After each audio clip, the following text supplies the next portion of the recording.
네, 반갑습니다. 우리 시험이 이제 곧 다가왔다는 얘기죠. 그러니 제가 또 이걸 찍고 있는 거겠죠? 우리 이번 시험에 주 테마라고 할까요? 그래서 고려 전체라고 생각을 하면 되고요. 우리 뭐 이미 복습을 실제로 학교에서 시작을 했지만 제가 복습 시작할 때도 얘기했고 뭐 일반 수업할 때도 처음에 얘기했을 텐데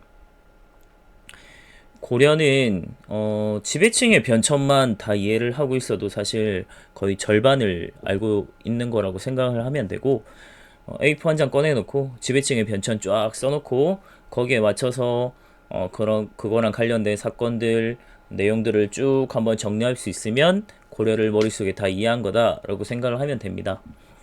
자, 일단 고려라고 하는 나라는 우리가 다시 후삼국 시대로 돌아가야겠죠? 그래서 후삼국 시절에 후고구려가 고려로 탈바꿈하였다 이렇게 생각을 하면 될 것 같습니다. 갑자기 툭 튀어나온 건 아니죠. 그러니까 원래는 후고구려의 왕이었던 궁예가 막 관신법 막 마구니 막 이러면서 막 미치죠. 그래서 그런 폭정으로 인해서 결국은 쫓겨났고요. 그리고 왕으로 추대된 인물이 바로 왕건입니다.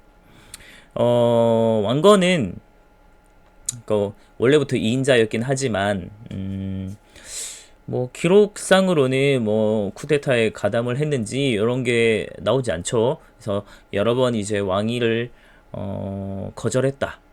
라고 나오는데 뭐 사실상으로는 왕건이 뭐 뒤에서 다 조종을 하고 사실은 왕으로 된 게 아닐까 이런 생각이 저는 뭐 추정을 합니다. 만 고려 사회는 그렇게 적지를 않겠죠. 당연히 승자의 역사니까요. 어쨌든 왕으로 추대가 되었고요. 그래서 918년에 고려를 건국하게 됩니다. 그래서 고려라고 하는 명칭에서 알 수 있듯이 고구려를 계승한 나라다라고 생각을 하면 되고요. 자신의 근거지인 송악으로 천도를 하게 되죠. 자, 그리고 통일의 과정을 한번 보겠습니다. 고려는 처음부터 후백제랑 경쟁 관계였고요. 뭐 당연한 겁니다. 그건 후고구려 때부터 원래 그랬고, 고려는 좀 정책을 달리합니다.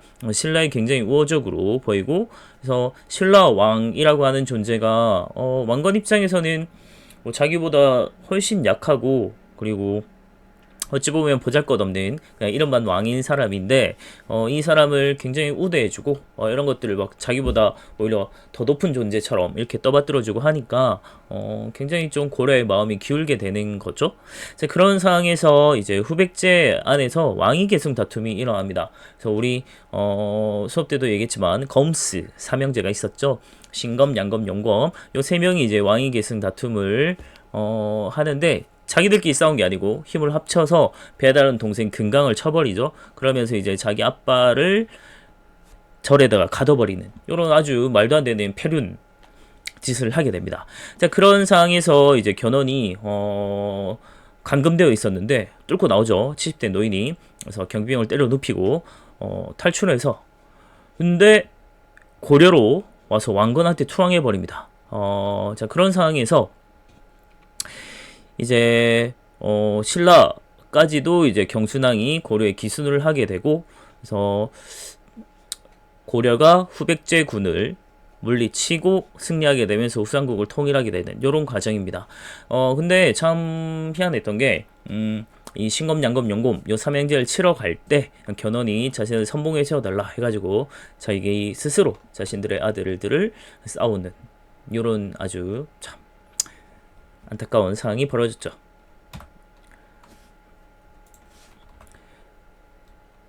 자, 그리고 자, 이제 통일한 상태입니다. 이제 통일 고려의 모습을 한번 보려고 하는데 태조 왕건의 정책이죠.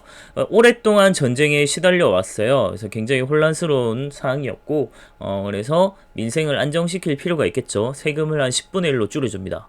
제발 지금도 10분의 1로 줄여줬으면 좋겠어요. 자, 그리고 빈민 구제하기 위해서 흑창이라고 하는 걸 설치해요. 그래서 빈민을 구제했고요. 그다음에 민족 통합 정책, 신라 후백제 백성 그리고 나중에 발해가 멸망을 하죠. 발해 유민까지도 다 통합을 합니다. 대광년 이하 이제 많은 발해 유민들을 받아들였고요. 그리고 고구려 계승의식을 보여주기 위해서 북진 정책을 하게 됩니다. 말 그대로 고구려의 땅을 다시 찾으러 북쪽으로 진출하겠다 이런 거죠. 그래서 당시 이제 서경, 지금의 평양인데 여기를 중시했고요. 실제로 영토도 꽤 넓힙니다. 그래서 청천광에서 영흥망까지 영토를 좀 확장을 했고요. 이게 저거밖에 안 돼 싶지만 지도로 이렇게 작게 봐서 그렇지 꽤 넓은 땅입니다. 자, 그리고 제가 여러 번 강조했던 부분이 요건데 왕건이라는 사람은 자기가 혼자 통일을 한 게 아니죠. 그래서 이 고려라고 한 나라를 세우기 위해서 수많은 이제 호족들의 도움을 받아야 했고요. 그래서 이 어쩌면 이 고려라고 한 나라는 호족들의 연합 정권인 형태거든요. 그래서 이 호족들을 어떻게 포섭을 하느냐, 그리고 통일한 이후에는 이들을 어떻게 견제를 하느냐, 이게 굉장히 중요했어요. 그래서 이제 포섭하는 거, 그리고 견제하는 거 정책을 좀 나눠서 좀 구분을 했으면 좋겠고, 자, 일단 포섭책을 보면 제일 좋은 방법은 결혼하는 거라고 했죠. 그래서 유력한 호족 가문의 딸과 다 결혼을 해버리는 겁니다. 그러면 자신들의 호족들이 장인이 되는 거고 사위가 되는 거잖아요. 왕건이. 그런 식으로 이제 가족으로 이어지는 끈끈한 관계를 만드는 겁니다. 그러다 보니까 한 명, 두 명, 여러 명 또 이렇게 하다 보니까 29명, 부인이 29명이었죠. 대단한 사람이죠. 문제는 나중에 엄청난 왕위 계승 분쟁에 좀 시달렸겠죠.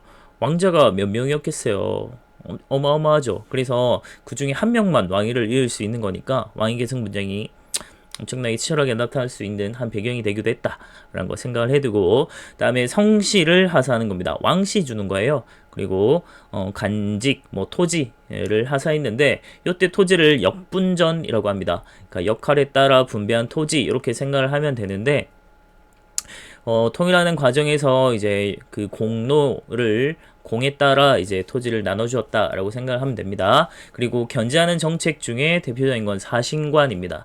사신관은 뭐였냐면, 만약에 제가 양산 출신의 중앙에 관리가 됐어요. 그러면 양산 지역에 아직 남아있는 여러 이제 막 세력들이 있을 거 아닙니까? 그래서 그들을 대표할 수 있는 권한을 저에게 주는 거예요. 그게 이제 너를 양산 사신관으로 임명한다. 이렇게 되면 제가 이제 양산 지역에 남아있는 여러 세력들을 제가 다스리는 이런 형태예요. 그래서 만약에 이제 얘가 잘못하면, 양산 지역에서 누군가 잘못하면 같이 이제 책임을 지게 만드는 이런 거죠. 그래서 이제 좀 스스로 알아서 좀 다스릴 수 있도록 이렇게 명예 간직 같은 걸 주는 게 사신관이고, 그다음 기인제도라고 하는 건 납치할 기자예요. 그래서 말 그대로 사람을 납치하는 건데 어떤 거냐면, 호족의 이제 자제들을 이제 데려오는 거죠. 그래서 중앙에 이제 수도에 머물게 하면서 인질로 잡아두는 겁니다. 쉽게 얘기하면 인질이에요, 인질.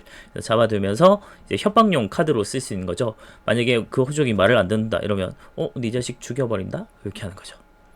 그 다음 훈요 10조 훈이라고 하는 거는 우리 뭐 교훈 구푼할 때 그거에 가르침이라고 하는 거죠. 일종의 이제 교훈 같은 걸 남긴 건데 일반적인 사람들한테 남긴 게 아니고 자신의 후손들 이제 이 왕족들에게 남긴 교훈입니다. 그래서 뭐 이렇게 해라 이렇게 해라 이런 것들이 좀 남아 있고요. 요거는 요거에 관한 내용들은 우리 책으로 봤을 겁니다. 교과서로 봤던 거 기억을 하면 될 것 같고요. 와우, 부인들 엄청나죠?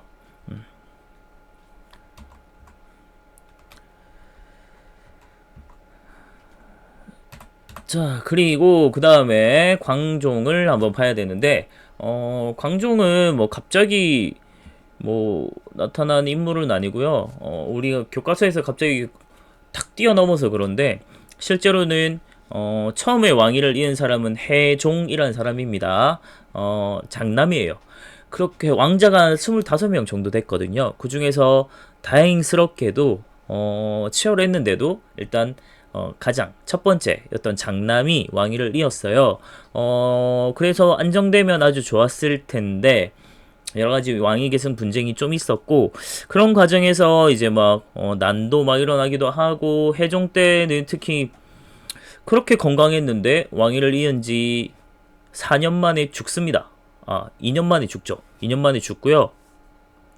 그리고 그 다음에 정종이라고 다른 이제 배다른 동생이 왕위를 이었는데 걔도 4년 만에 죽어요. 그런데 그 다음 이제 친동생이었던 정종의 친동생이었던 광종이 이제 왕위를 잇게 된 거거든요. 제가 광종이 생각했을 때 이 왕권을 안정시키려면 가장 문제점은 바로 이 호족입니다. 호족. 이 호족들을 어떻게 관리하느냐가 굉장히 중요했고, 그래서 이 광종이란 사람을 빛나거나 아니 미치거나 요 뭐 드라마도 있었죠.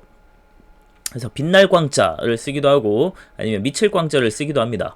자, 그럴 정도로 아주 빛나는 업적을 남긴 사람이기도 하면서 어찌 보면 정말 많은 사람들을 또 제거했던 인물이기도 해요. 그러니까 자신의 정책에 반발한 공신이랑 호족 이런 사람들을 대대적으로 숙청을 했기 때문에 왕권을 안정시킬 수 있었던 거라고 볼 수 있죠. 그런 이제 대표적인 정책 중에 하나가 바로 노비안건법입니다. 호족들이 엄청난 이제 권력을 가지고 있는 그 바탕에는 엄청난 경제력과 그리고 엄청난 군사력 이런 것들이 바탕이 되거든요. 근데 그 바탕은 바로 노비입니다.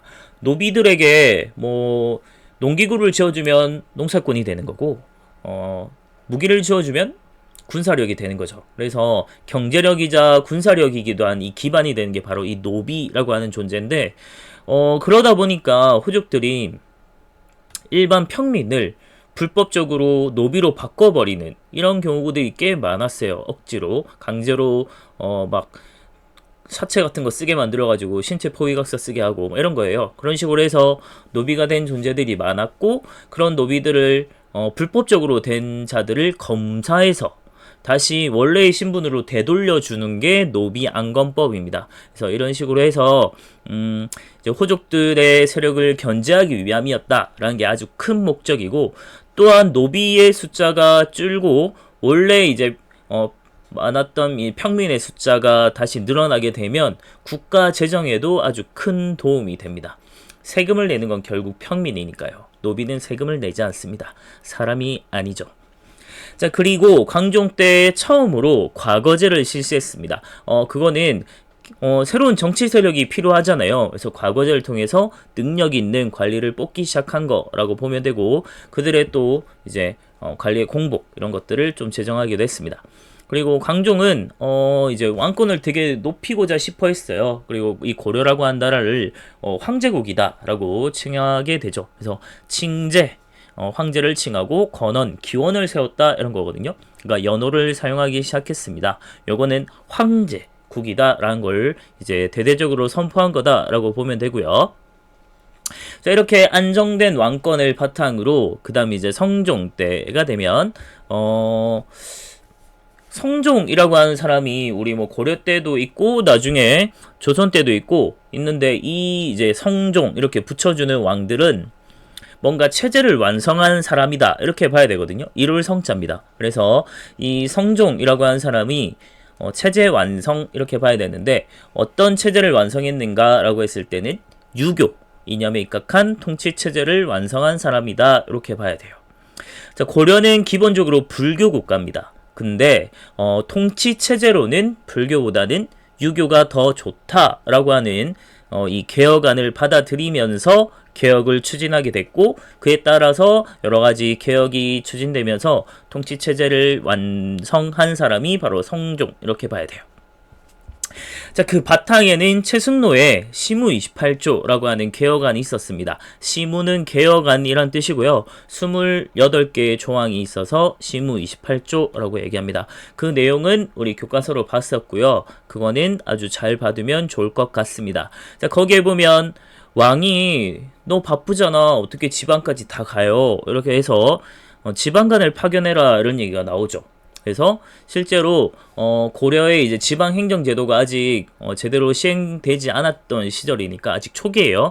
그래서 처음으로 이제 12목이라고 하는 지방 행정 기구를 설치한 다음에 주요 이제 도시에다가 거기에 수령을 파견하게 되죠. 그래서 지방 세력을 좀 견제하도록 했다라고 하는 거랑 뭐 학교 제도를 정비하기도 하고, 그리고 불교는 이제 뭐 사상적으로는 좋지만 통치 이념으로는 유교를 이제 국가의 통치 체제로 삼게 되었다라고 하는 점 기억해두면 되겠습니다.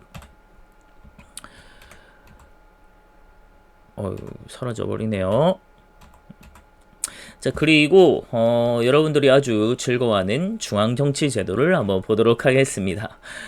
기본적으로 당의 삼성육부제를 받아들였고요. 원래는 삼성이지만 고려는 자신들의 실정에 맞게 이 중서성과 문화성을 합쳐서 중서문화성 하나, 그리고 상서성 이렇게 해서 이성, 그리고 그 아래 육부를 두는 이성육부 체제였다라고 보면 되고요. 그러니까 중서문화성이 최고 간서고 국가정책 심의 결정하는 아주 중요한 기구입니다. 그리고 상서성 아래 육부를 두어서 행정 실무를 담당하죠. 2호 예병현공이죠. 그리고 중추원이라고 군사기밀이나 왕명 출납을 담당하는 대통령 비서실 뭐 이런 데고요. 그리고 어사대 이런 거는 관리 비리 감찰하는 국정원 뭐 또는 검찰 이렇게 생각을 하면 되겠습니다. 그리고 재정이나 회계 이런 걸 담당하는 3사가 있었고요. 요거는 뭐 재정기획부 뭐 이런 거랑 좀 관련이 있습니다. 자, 그리고 도병마사, 식목도감이라는 건 원래는 삼성육부 체제에는 요런 기구가 없어요. 그러니까 고려의 독자적인 기구라고 생각을 하면 되고 그래서 도병마사는 이제 국방 문제에 관해서 여러 이제 귀족들이 아니죠. 지금 여러 고위 관료들이 모여서 국가 중대사를 협의하는 그런 귀족 회의체 같은 성격을 가지고 있는 것이고, 식목도감은 식목이니까 너희 전부 다 뭐 나무 심는 거 이렇게 하지만 그게 아니고 법이나 규칙 이런 거 제도에 관한 것들에 관한 뭐 회의를 하는 그런 기구라고 생각을 하면 돼요. 그러니까 요거는 옛날 우리 삼국시대 때 있었던 귀족회의체의 전통을 계승한 그런 고려의 독자적인 기구라고 생각을 해야 됩니다. 자, 그리고 우리가 또 빼놓지 않고 봐야 되는 것 중에 하나가 지금 여기에는 색깔이 가려져 버렸네요. 그래서 그냥 말로 설명할게요. 여러분들 우리 수업 때도 봤고 필기도 했잖아요. 그 대간제도라고 하는 거, 중서문화성이랑 그리고 중추원의 하위 관료들이 이제 모여가지고 만든 대간제도라는 게 있어요. 요거는 국가의 기구는 아니고 따로 이제 설치한 기구 같은 건 아니고 제도예요. 일종의 제도인데 고려는 따로 언론기관이 없거든요. 그러니까 왕권이나 여러 뭐 이런 것들을 견제할 수 있는 언론기관이 없는데 그런 역할을 대신 해주는 것이 바로 대간제도라고 하는 거라고 생각을 하면 됩니다. 얘들의 권한이 꽤 크죠. 그래서 왕에 대해서 뭔가 자문을 하는 역할도 할 수 있고, 왕이 정책을 잘못하면 잘못을 직언을 할 수 있는, 바른 말을 할 수 있는 권한도 있고요. 그리고 뭐 임명에 대한 동의권도 갖고 있고, 그래서 그게 서경권, 그리고 뭐 간쟁, 봉박 이런 것들 세 가지 권한이 있다고 했었습니다. 그래서 권한이랑 그리고 대간제도라고 하는 것 자체를 잘 이해를 하고 있으면 아주 좋을 것 같습니다.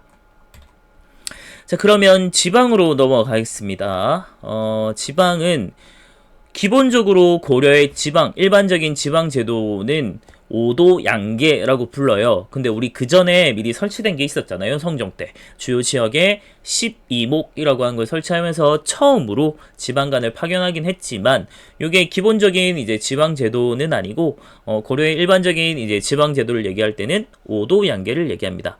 그리고, 경기는 뭐 수도권 이라고 생각을 하면 되는 거죠. 수도 근처라고 하는 뜻이니까 경기가 수도 경자의 근처기라고 했죠. 그래서 지금의 경기도 같은 개념이라고 생각을 하면 되고, 그 중에 이제 양계를 먼저 보면 북계, 동계 이렇게 나눠져 있어요. 근데 저기가 우리 지도상에서도 보면 계자라고 하는 건 일반적으로 거의 경계 지역이라는 뜻입니다. 그러니까 국경을 접하고 있는 그런 지역이기 때문에 군사 접경 지역이에요. 그래서 굉장히 군사적으로 중요한 곳이라서 일반적인 행정구역으로는 안 되는 거죠. 그래서 여기는 군사 행정구역으로 두고 따로 이제 항상 군대를 주둔해 두는 이런 형태로 되는 거죠. 전쟁에 대비해야 되니까. 그 다음 5도는 일반 행정구역이라고 보면 되고, 안찰사는 뭐 일반적인 행정관이라고 생각을 하면 됩니다. 그 아래 군현 이렇게 있는데 현이 이제 말단 행정구역이에요. 그 중에서 이 현이라고 하는 건 또 주현과 속현으로 좀 나눠서 볼 수 있거든요. 그러니까 고려의 현이라고 하는 이 행정구역은 거의 한 300여 개 가까이 될 것 같아요. 그러니까 이 지방간이 파견되지 못한 속현이 한 200여 개 넘게 있었다고 하니까 주현까지 다 포함하면 거의 한 300개 가까이 될 거라고 엄청나게 많은 현들이 존재해요. 그러다 보니까 지방간을 다 파견하지 못해요. 너무 많아서. 자, 그래서 일부 중요 지역에다가 지방간을 파견을 하고 인접한 여러 현들을 같이 겸해서 다스릴 수 있도록 하는 거예요. 그래서 지방간이 파견된 현은 주가 되는 현이고 나머지 현은 속하는 현이 되는 거죠. 근처에 있는. 그래서 주현, 속현 이렇게 되는 거고, 그래서 굳이 이걸 이제 우리 쉽게 생각하면 이 기준은, 나누는 기준은 지방간이 있고 없고 차이라고 보면 됩니다.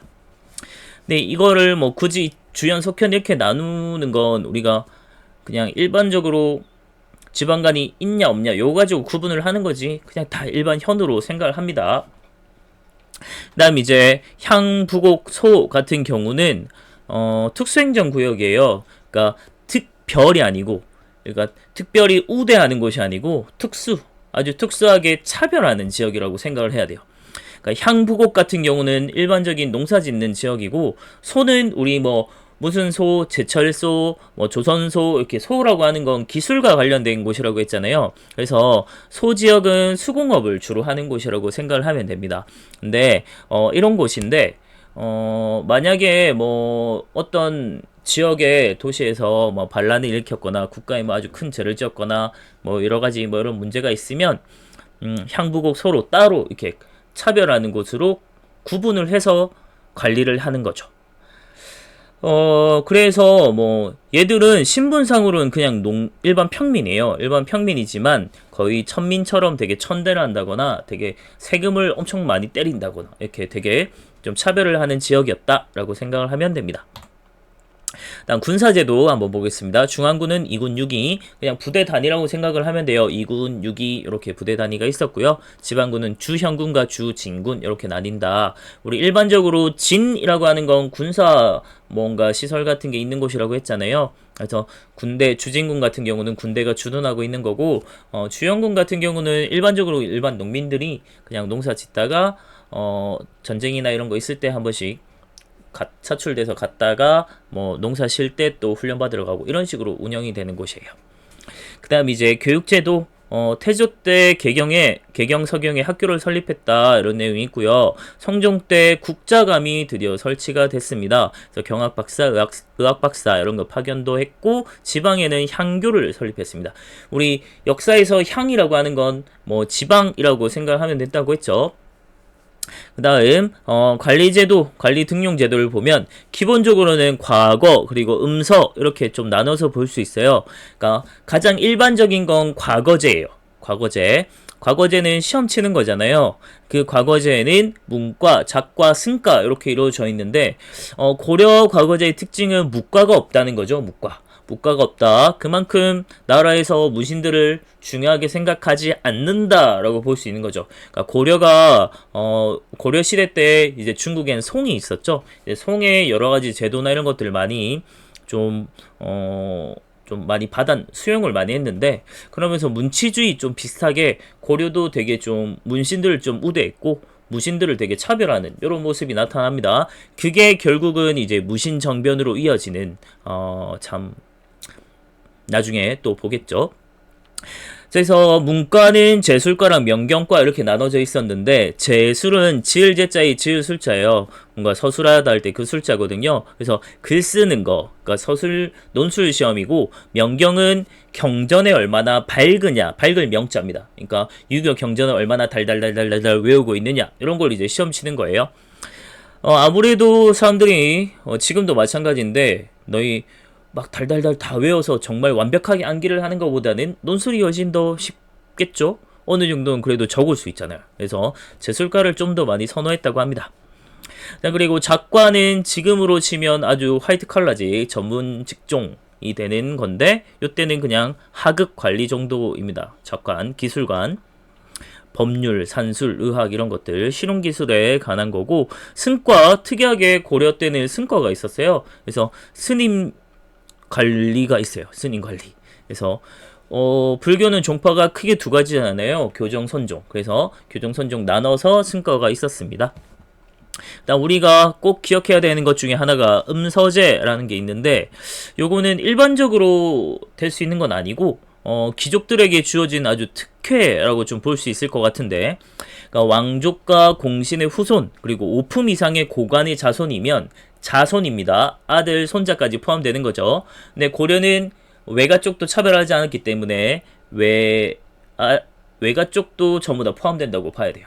그래서 정말 많은 범주가 들어간다고 보면 되고 그런 사람들이 5품 이상의 한 명만 오르게 되면 친가 외가 상관없이 그 자손은 시험을 치르지 않고 관료로 되는 거예요. 그래서 만약에 제가 5품 이상의 고관이 되면 내 자식은 그냥 시험 안 치고 바로 들어와요. 그래서 또 이제 승진 해가지고 5품 이상 또 오르면 또 이제 그 자식은 또 시험 안 치고 들어와서 또 계속 또 그 자식은 또 이렇게 계속 이어질 수 있는. 그래서 문벌 귀족 가문을 이루는 중요 이제 뒷받침해주는 수단 중에 하나가 이 음서제라고 하는 거죠. 그래서 음서제는 꼭 기억해 뒀으면 좋겠습니다.